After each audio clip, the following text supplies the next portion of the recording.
রক্তপিপাসু ইসরায়েলকে ক্ষমা করা হবে না। লেবাননের হিজবুল্লাহর প্রধান হাসান নাসরুল্লাহ নিহত হয়েছেন বলে নিশ্চিত করেছে সংগঠনটি। ইন্না লিল্লাহি ওয়া ইন্না ইলাইহি রাজিউন। এক বিবৃতিতে সংগঠনটি এ তথ্য জানায় বলে এএফপির খবরে বলা হয়। বিবৃতিতে বলা হয়, হিজবুল্লাহর সেক্রেটারি জেনারেল হাসান নাসরুল্লাহ সংগঠনটির মহান ও অমর শহীদ কমরেডদের সঙ্গে যোগ দিয়েছেন, যাদের তিনি ৩০ বছর ধরে নেতৃত্ব দিয়েছেন।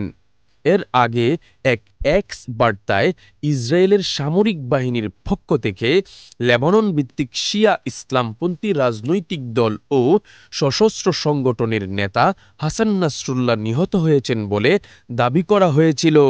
এতে বলা হয়, হাসান নাসরুল্লাহ আর বিশ্বে সন্ত্রাসবাদ পরিচালনা করতে পারবেন না।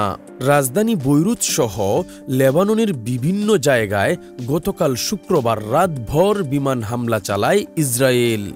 জানা যায়, ইরান সমর্থিত হিজবুল্লাহর কমান্ড সেন্টারে সংগঠনের নেতা হাসান নাসরুল্লাহ ও অন্য নেতাদের লক্ষ্য করে হামলা চালানো হয়েছে।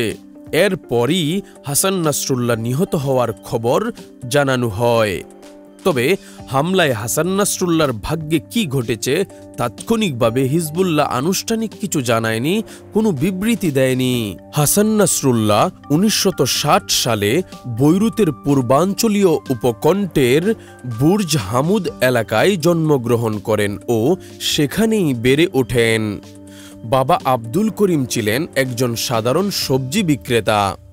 তাঁর ৯ সন্তানের মধ্যে হাসান নাসরুল্লাহ ছিলেন সবার বড়। ১৯৭৫ সালে লেবানন গৃহযুদ্ধের মুখে পড়লে হাসান নাসরুল্লাহ শিয়া মুভমেন্ট আমালে যোগ দেন।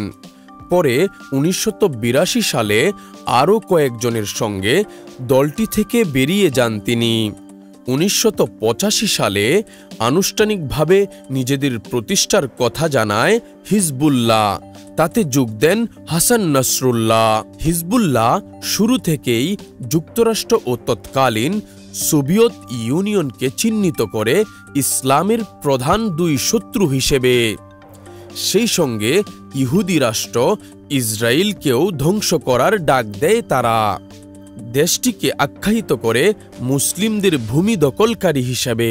১৯৯২ সালে মাত্র ৩২ বছর বয়সে হিজবুল্লাহর প্রধান হন নাসরুল্লাহ। এর আগে ইসরায়েলের এক হেলিকপ্টার হামলায় নিহত হন তাঁর পূর্বসূরি আব্বাস আল মুসাবি। হিজবুল্লাহ প্রধানের দায়িত্ব নেওয়ার পর মুসাবি হত্যার প্রতিশোধ নেওয়া ছিল হাসান নাসরুল্লাহর প্রথম কাজ। সে অনুযায়ী ইসরায়েলের উত্তরাঞ্চলে রকেট হামলার নির্দেশ দেন তিনি। নাসরুল্লাহ লেবাননের দক্ষিণে ইসরায়েলি বাহিনীর সঙ্গেও তাঁর যোদ্ধাদের লড়াইয়ে নেতৃত্ব দেন। এক পর্যায়ে ২০০০ সালে সেখান থেকে পিছু হটে দেশে ফিরে যায় ইসরায়েলি সেনারা। তবে নাসরুল্লাহর ব্যক্তিগত ক্ষতিও কম হয়নি। ইসরায়েলি সেনাদের সঙ্গে লড়াইয়ে প্রাণ দিতে হয় তাঁর বড় ছেলে হাদিকে। নাসরুল্লাহর নেতৃত্বে হিজবুল্লাহ ফিলিস্তিনি স্বাধীনতাকামী সংগঠন হামাস যোদ্ধাদের পাশাপাশি ইরাক ও ইয়ামানের মিলিশিয়াদের প্রশিক্ষণগত সহায়তা দিয়েছে। ইসরায়েলের বিরুদ্ধে ব্যবহারের লক্ষ্যে ইরানের কাছ থেকে সংগ্রহ করা ক্ষেপণাস্ত্র ও রকেটের এক সমৃদ্ধ ভাণ্ডার রয়েছে হিজবুল্লাহর।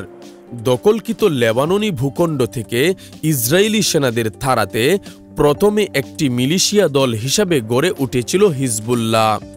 পরে এ দলকেই লেবানন সেনাবাহিনীর চেয়ে শক্তিশালী এক বাহিনীতে রূপ দেন নাসরুল্লাহ।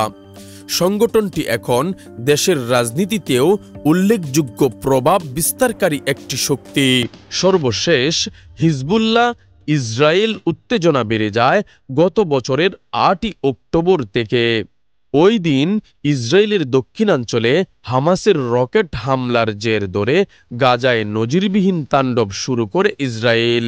ফিলিস্তিনিদের প্রতি সংহতি প্রদর্শনের অংশ হিসেবে মাঝে মধ্যেই ইসরায়েলের অভ্যন্তর ও দখলকৃত গোলান মালভূমি এলাকায় রকেট হামলা চালাচ্ছে হিজবুল্লাহ।